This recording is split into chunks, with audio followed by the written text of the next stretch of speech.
All right, good afternoon. The couple of travel notes. A reminder that the Secretary General will be heading out to Washington tonight, where he will have bilateral meetings with members of the U.S. administration as well as members of the U.S. Congress. And this is part of his regular engagements with U.S. officials and U.S. authorities. Tomorrow in Washington, the day will be focused on the administration with a meeting with U.S. Secretary of State Mike Pompeo. The Secretary General will also meet with U.S. National Security Advisor John Bolton. On Thursday, he'll be spending most of the day on Capitol Hill meeting with members of Congress, and he will be back in New York on Thursday. Tonight, the Deputy Secretary General, Amina Mohammed, will depart for Nairobi in Kenya to participate on behalf of the Secretary General in the 4th UN Environmental Assembly and the One Planet event, which forms part of the build-up to the Secretary General's Climate Action Summit in 2019. She will also meet, the Deputy Secretary General will also meet with government officials as well as UN officials in Nairobi. Then on the 16th of March, he will head up to London to engage with academia on insecurity and prosperity at the 8th African Development Forum organized by the School of African and Oriental and African Studies in London. And this morning, the Secretary General spoke at the high-level event on women in power. He said he was here to listen to the voice of women leaders who are helping to shift power in today's world and reiterate the UN's determination to achieve gender parity and push back against resistance within the organization. We need to push back against the pushback, the Secretary General said. Secretary General also stressed that gender parity is key to advance peace and security, promote human rights, and ensure development for all. He thanked the women leaders at the event for their leadership and for setting an example and for powering the change the world needs. And today, at 1:15 in Conference Room 4, the Secretary General will be having a town hall meeting with members of civil society on the margin of the meeting of the Commission on the Status of Women. And also related to that, at 12:30 here, there will be a briefing on the high-level event of Women in Power, and that will be organized by the President of the General Assembly, Maria Fernandez Espinosa Garces, along with the President of Croatia, the President of the Republic of Estonia, the President of Trinidad and Tobago, and the Prime Minister of Iceland. And the Security Council today is holding an open meeting on cooperation between the United Nations and the European Union. Federica Mogherini, the High Representative of the European Union for Foreign Affairs and Security Policy, is expected to speak to you at 1:15 p.m. at the Security Council stakeout. Turning to the Democratic Republic of the Congo, a new report by the UN Joint Human Rights Office there found that 535 people were killed and 111 injured in Yumbi territory due to intercommunal attacks carried out between the 16th and 18th of December of last year. The number of casualties is likely to be higher as the bodies of some who died are believed to have been thrown into the Congo River. It was also not possible to confirm the number of persons still missing, with an estimated 19,000 people displaced by the violence. The report adds that attacks were executed with the support of customary chiefs and may amount to crimes against humanity. The investigation also found that the attacks followed strikingly similar patterns and characterized by extreme violence and speed. The report also stresses that the violence was facilitated by the absence of state action to prevent it and warns of the risks of renewed violence. The head of the UN mission in the DRC, Leila Zerugi, called for urgent action to restore the authority of the state of Yumbi territory and to create conditions for the safe and voluntary return of those who've been displaced. And the High Commissioner for Human Rights, Michelle Bachelet, stressed the importance of justice and accountability to establish the facts and hold those responsible to account. Turning to Syria, we are extremely concerned for the safety and protection of civilians that may still be trapped in the last Daesh-held enclave of al-Baghouz in southern rural Deir ez-Zor governorate in Syria. Following an offensive yesterday in al-Baghouz, there are reports of at least 50 civilians killed and dozens injured by airstrikes. Most of those injuries are children and women. The attacks are reported to have taken place while civilians were attempting to flee the area. The UN reiterates its call on all parties to this conflict and those with influence over them to take all measures to protect civilians and civilian infrastructure in line with international humanitarian and human rights law. And turning to Yemen, our humanitarian colleagues there say scores of civilians have reportedly been killed by strikes on houses in Kushar district in Hajj Governorate in Yemen in the past few days. Medical sources report that 22 people were killed, including 12 children and 10 women. The humanitarian coordinator for Yemen, Lise Grande, condemned these deaths and injuries unequivocally and shared deep condolences with the families of the victims. Hajj is one of the provinces most affected by the crisis in Yemen. More than 1 million people are hungry, and thousands of new cholera cases are being reported across the governorate. Conflict in Hajj has increased sharply over the last 6 months, which has increased the number of displaced people from 203,000 to about 420,000 today. And also wanted to flag measles outbreak in the Philippines, where cases of the disease continue to surge after that country's Department of Health has declared a major measles outbreak on the 6th of February.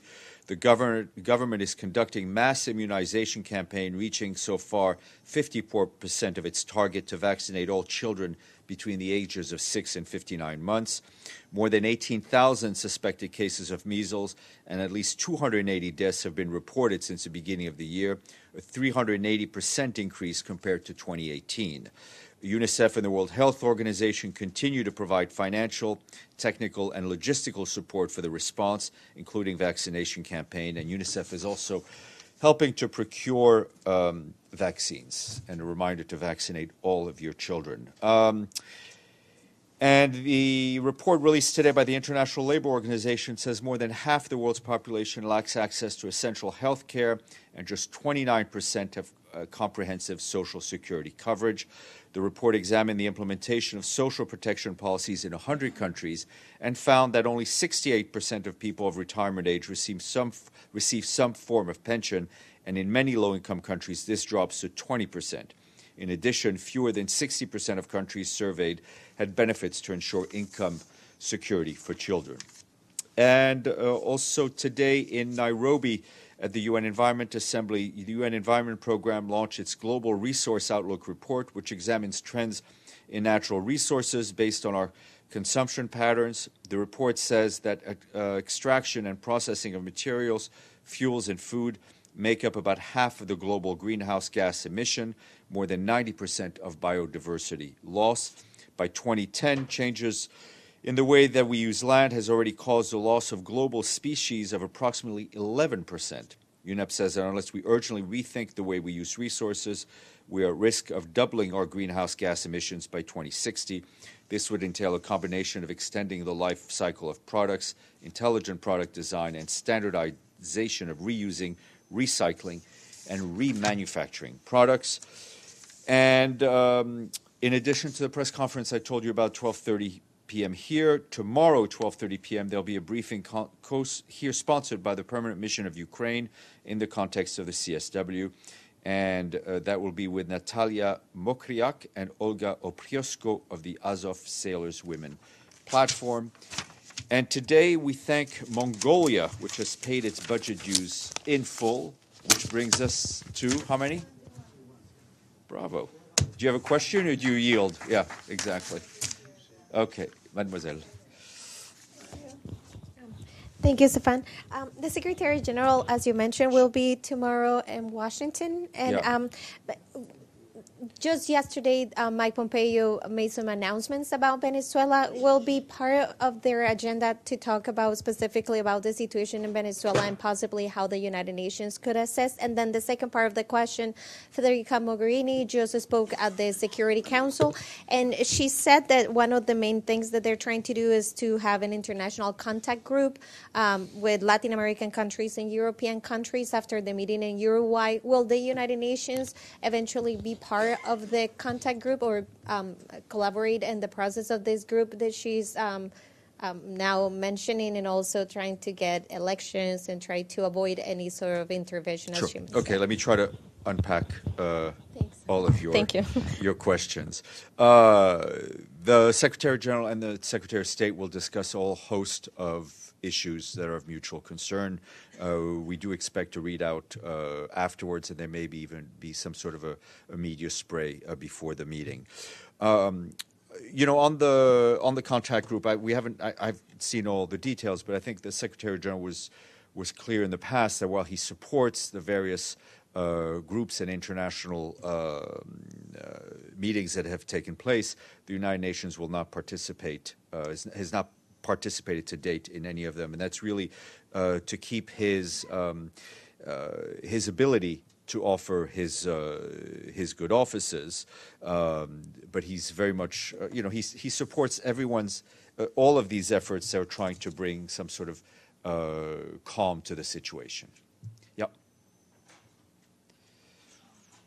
Thank you, Steph. Arguably, the Colombian peace process has been a major case of success for the United Nations. The current Colombian government has taken steps showing that it does not agree with the overall result, and it intends to modify what it's being agreed, especially on the transitional justice framework that is seen by some in the country as a door or a gateway for impunity of those who committed terrible crimes. Does this concern all the SG? What is the vision on this issue in particular? Sure. First of all, the Secretary General will be meeting the Foreign Minister of Colombia at the Minister's request later today. And the Secretary General has, on a number of occasions, stressed repeatedly the importance of the special jurisdiction for peace and of respect for its independence and autonomy, as has the Security Council. Thanks, Stephane. There's a report out today, the SG's report to the General Assembly. It's the budget for the Hudaydah mission. It shows an expansion of the deployment there. It includes what it calls 20 government-provided personnel.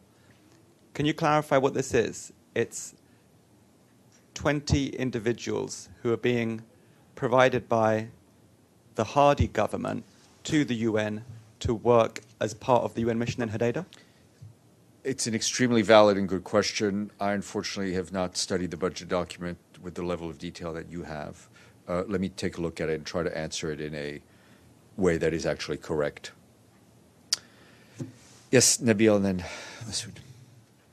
Yes, Stephane, do you have more details about the SG's visit to D.C., time, schedule, or who he's planning to meet there, and any other details? As I said, tomorrow will be focused on the administration. He'll be meeting with the National Security Advisor, with John Bolton.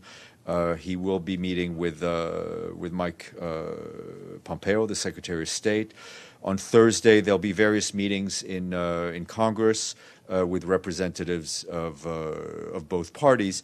The Secretary General, as has others, have regularly gone to Washington to meet not only with people in the administration but also officials on Capitol Hill. We'll see what I can share with you. Okay, Masood. Thank you, Stephane.